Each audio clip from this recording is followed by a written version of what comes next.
Welcome to the Kind of Intentional podcast. Life gets full fast, and it's easy to drift from the life you actually want to build. Each episode, we're going to take one real-life topic, share honest stories, and pull out practical ideas you can actually use. These episodes are short, focused, and intentional because your time matters, and so does the life you're building. I'm Tom McCausey, here with my co-host, Danielle Andrews. Hello. Fun fact about Danielle, she loves talking with her hands. There are multiple hand gestures. There's different things that she does for different emotions. And so I can tell what she's saying without even knowing the words based on what her hands are doing. He knows the subject of what I'm going to say. So he knows if I'm about to talk about my kitty cats, because I do a specific hand motion when I talk about my cats. And you know how, like, when you work with someone, it's very humbling. You catch on to those little things that they do, those weird little things. So I talk with my hands. Sue me. She's doing it right now. And it's fun. So that's just her intentional way of bringing focus to what she's talking about. What's today's topic, Danielle? We thought we were organized. We weren't. Oh, man. What does that mean?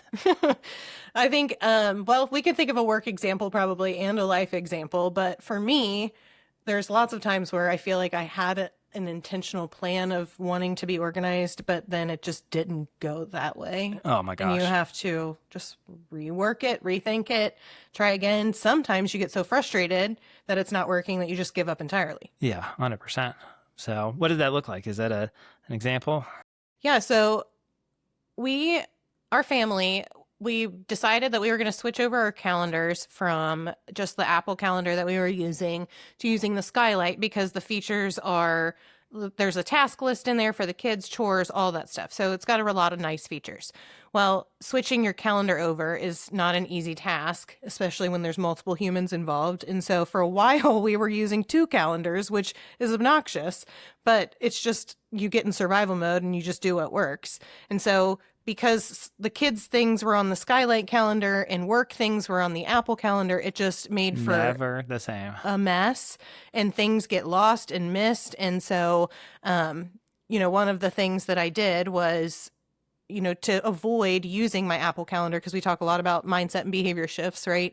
One of the behavior shifts for me was putting the Skylight app exactly where my calendar app was on my phone, so that I was already used to going to that place and I could just pull that up. And so that kind of forces me to use the Skylight app instead of my calendar. Oh, 100%. So, and the funny thing about this is how opposites attract. My wife refuses to use a digital calendar.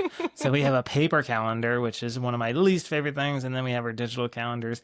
And so Brittany loves to handwrite out all the kids' sports events and games on her paper calendar. Hey, it's therapeutic for her. I guess. And then I just hit that sync button on the app. So it just pushes right to my calendar. So it's kind of one of those fun things. But, we want to make sure that this podcast is practical too, both for this life thing. So obviously a shared calendar between spouses with young kids and the running and the activities, that's a huge organization thing. And I think we all think we have a little bit better handle on it than we did. But the other thing is like work. And so when we're thinking about work and how crazy complicated it is for really easy things, I mean, it could be just something as simple as like trying to find something that's in your email. Yeah. And I think one of the most frustrating things that I deal with clients all the time is that attachments stay in their emails and they're using their email as a knowledge storage place. And so when they need to go back to that document that somebody sent it to them, it's not anywhere saved in the cloud digitally.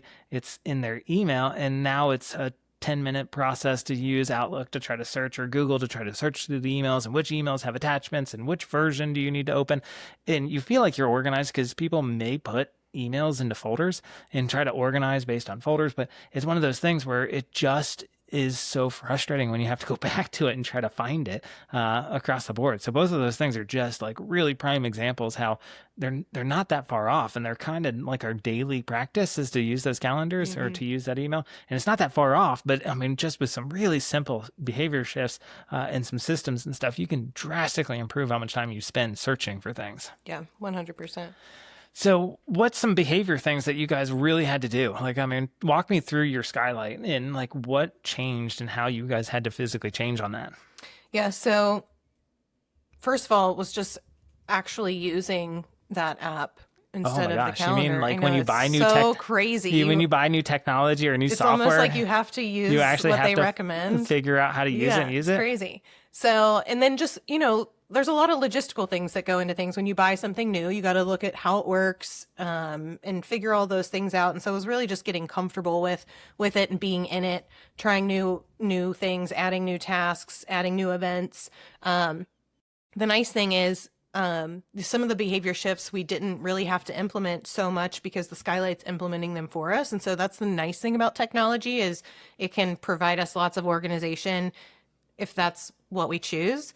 So moving the app to where the calendar was a big one. Yeah. And then also another thing was just being intentional about putting that in the calendar right now. Yeah. And that's not really any different than using any kind of calendar. You want to put the event in right away so you don't forget it, but that's something you have to be intentional about. You have to put the event in as soon as it's scheduled. Yeah, for sure. I think what you're definitely hitting on too is like, if you have to remember it, the system's already failed you. I mean, at the end of the day, like if it's not in that calendar and you're trying to remember it and you're trying to memorize the fact that like, oh, I made this commitment to somebody, I did this thing, and I'm physically trying to keep it in my frontal lobe and I'm trying to keep it in my short-term memory, that means your system's already failed you because it's not in a trusted spot that you have to try to let it do it. And that's one of the things that I find so true for people is they have all these systems that are around them. They're using all these different technologies between reminders in their phone and calendar and just the different calendar features. And then they have, a whiteboard at their house that they're physically writing these things down. And you're almost trying to memorize and remember where you captured the information versus the system itself coming to you. And so like, I think one of the things that's the truest test of organization isn't putting something away. It's about being able to find it in a month. It's not about putting it in the drawer. It's about remembering that it was in the drawer in a specific But have reason. you ever put something in a drawer intentionally because you would not forget that it was there, and then you can't find it when you go back? Is the worst thing about life. So annoying. And so sometimes that is from us just spending a little bit more time and slowing down. So one of the things that we walk through a lot when we help design systems for individuals is we map it out visually first before just starting to save and store the information. I think sometimes we jump straight into using the new software package. You open that skylight up, the box is it's exciting, packaged so well, and it's so like so nice. pleasing It's to new. open the box. Like watching videos of people. You know what it's like? What's that? It is like a new kid getting a birthday present, and I they agree. open it and immediately start playing with it before they read the instructions. 100%. That's exactly what that is. And then they break it. They got to read the instructions first. I see, but my thought process is like that magical moment of unboxing. Nobody does it better than Apple. It's how everything's packaged and they're so clean and nice. And like this whole fad of watching people unpackage things is just, it makes zero sense to me. But there is something super nice about watching, or opening that thing for the first time. But because we just start using it right away, we've never really figured out how we want to use it. And that is most of the challenge that I think we're dealing with here is there wasn't a reason, maybe we did put that thing in that drawer because we're like, oh, I'm going to remember it for sure here. But there wasn't another reason. There wasn't a pre-planned way that we were setting up the entire kitchen or the entire storage cabinet in the garage. It was just like, I'm going to put it here just because I'm going to put it here. And so I think that's one of the things that we're talking about is just a tiny bit of slowing down and pre-planning and visualizing how you're going to store is one of those things that helps so much. And we do the same thing for digital organization, allowing people to see their folder structure visually on, Canva, Map or some of the other formats that we do. Seeing the format and the folder structure visually is so much easier to figure out like why things go. Because a lot of the times I think one of the most challenging things you deal with is when something could go in multiple spots, especially with a file or something at your house that you might use for multiple purposes. Those kind of things are so difficult to figure out. And I think that's one of the things that we feel like is a big challenge with organization in general. Is not necessarily the ease of putting all your craft supplies together with your craft supplies. It's putting that one piece of thing that you might use for crafting, but you also might use it in the kitchen, but you also might use it in the actual backyard. And so you're like, oh, where do I put this thing? And so taking a little bit of time to plan through that is always such a huge opportunity. One thing that we have tried to do, and we're not always great about it because it does have to be at the front of your mind, but one thing that we have tried to do and encourage our kids to do is the one-touch rule. So when they pick something up off the ground, they touch it one time. They take it to its resting place. If they take it and they just set it, because so often, I don't know what your catch-all is. Everybody has one, but ours is our kitchen table. Everything gets tossed on the kitchen table. For sure. And so, but you think about it, you set it on the kitchen table, that's not its resting place, so you have to touch it again. Yeah. So a lot of times we'll be like one touch. And I also need to practice the one touch Touch. rule. I'm very guilty of just throwing things down when I come in the door. You're So, kind but of I'm intentional kind of about intentional. the one touch rule. Yeah, kind of. All right. Well, so no, and I think what we're talking, and you definitely see the tension here.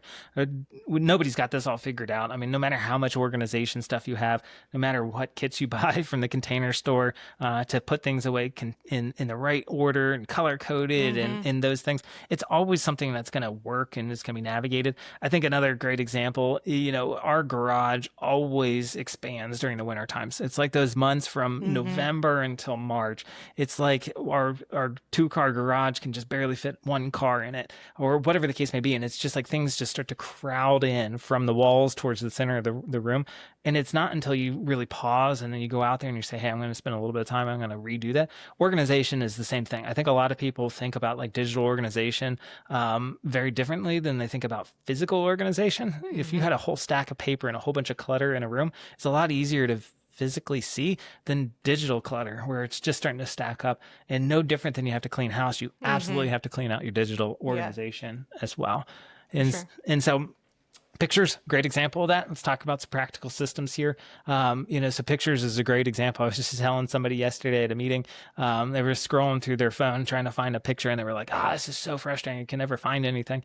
A little system, a little behavior shift that I have is I have a recurring reminder at the end of the month at 8 p.m. to delete all the photos from the month that I don't want. So with having 3 kids under the age of 12, to get one good photo, you take 17. Yes. And very rarely do you delete the 16 where somebody's picking their nose, or they're just staring off into the distance. And that's just me. It's one of those things where it's just so difficult. So I spend a little bit of time. It takes about 20 minutes at the end of the month to delete all those pictures and clean that up, so that when I come back to it, I don't have to go through thousands of pictures that I don't need. Yeah, that's great. So, well, hopefully this episode was helpful for us. I mean, organization is something I love. I don't know when the passion came from it, but it's just something that I absolutely love, just when things are nice and they have a place and a purpose associated with it. We're hoping these episodes are providing a lot of value. We'd love feedback. We'd love just to see those things. And so if you don't mind, hit that like button, hit the share, keep following us. We'll continue to drop a new episode every Tuesday. See ya.